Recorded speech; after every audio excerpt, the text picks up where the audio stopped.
Hello lockdown gardeners. Never expected to be back here again at the beginning of the planting season, but here we are. Yeah, here we are. Anyway, spring is in the air. The daylight's starting to come back and it's time to think about sowing. I tend to be a little bit late with this kind of thing, which is very naughty. Lots of people much far advanced ahead of me. However, I did get a few chilies sown at the weekend and now I need to water them. So I thought I would revisit the marvellous milk container waterer, which is simple as anything. This is posh milk, posh Jersey milk. Not quite so posh because it's from Aldi.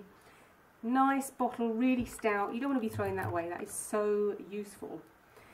And the way to turn this into a really nice waterer is simply take a pin and you can poke a lot of holes in the lid of that milk container.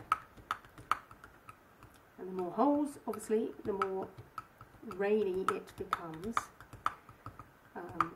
Credit for this goes to Sheila Sampson, Therapeutic Gardener Extraordinaire.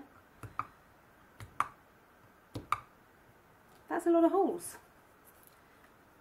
But you can see when you've got a lot of holes, it becomes a waterer of beauty.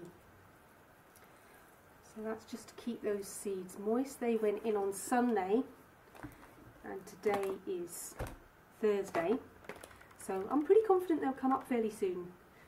They're a nice variety. You can see I've got a carpet of seeds here. They're a nice variety which is multicoloured and little squat shaped thing, and it tells you the heat is 3 out of 10, so they'll be chilly but not too hot.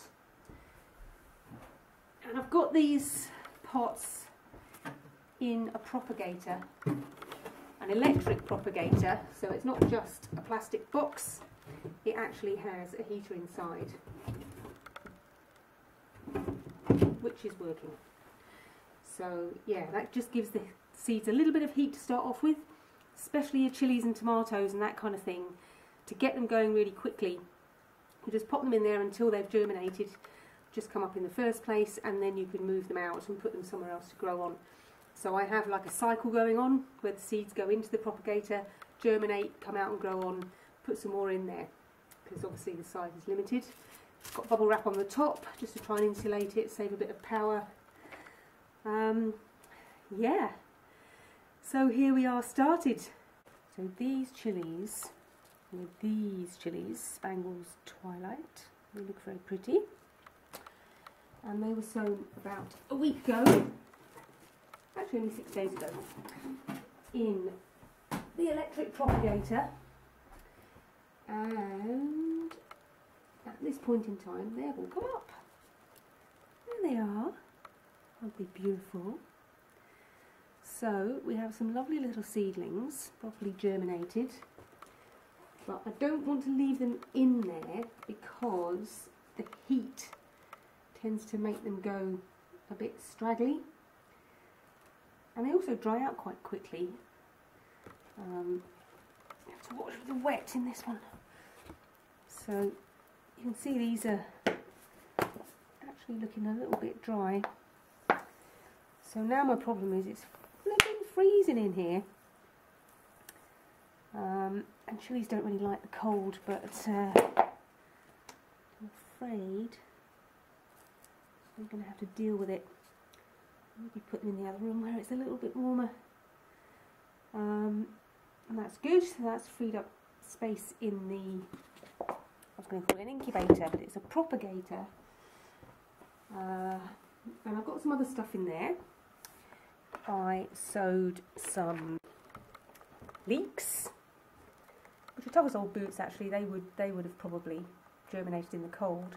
And 2 different kinds of basil. I've got Thai basil at the front and a sweet Italian basil at the back. They've all germinated beautiful. So same with them, I'll take them out and put them somewhere to grow on now they've germinated, and put something else in the propagator.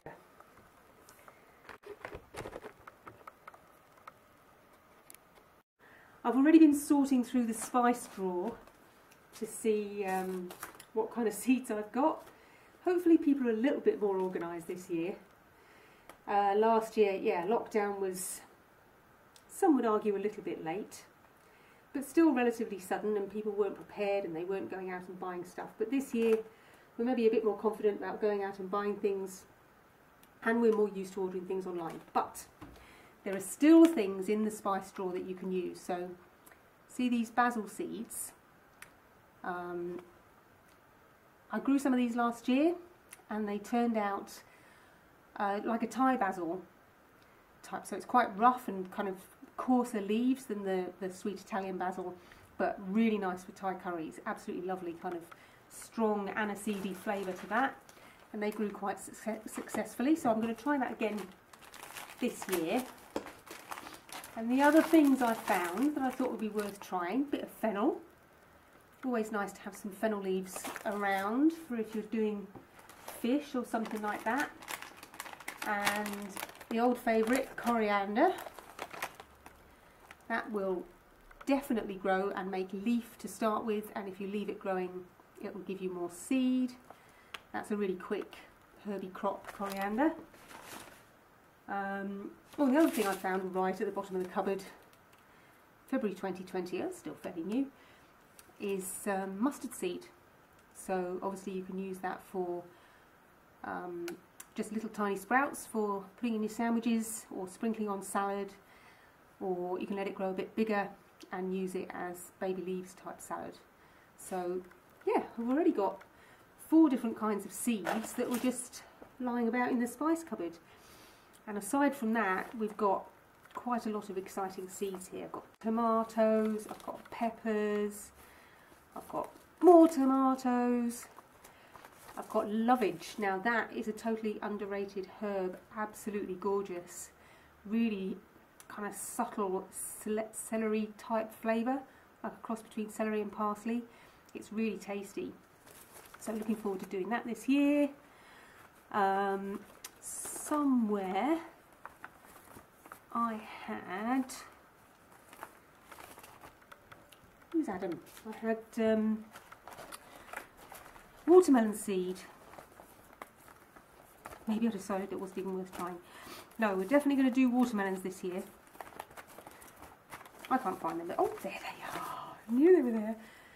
Right, so this is watermelon that is specifically bred to ripen early, so we can but hope that this will actually work in, it says bred for the Northern Europe climate, so this will be a test, see whether it can ripen in Dundee. Inside, obviously, I'll put it inside the polytunnel or in the greenhouse so that it's under cover, so we'll see how that goes. Good luck with that, I can hear you all crying.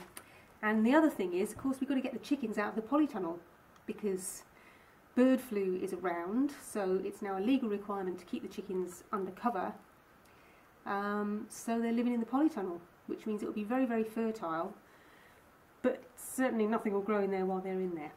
So once the chickens are out, we can start to get serious with the seeds. Yeah, look forward to doing lots of sowing together until the lockdown is finally lifted. See you soon, lockdown gardeners.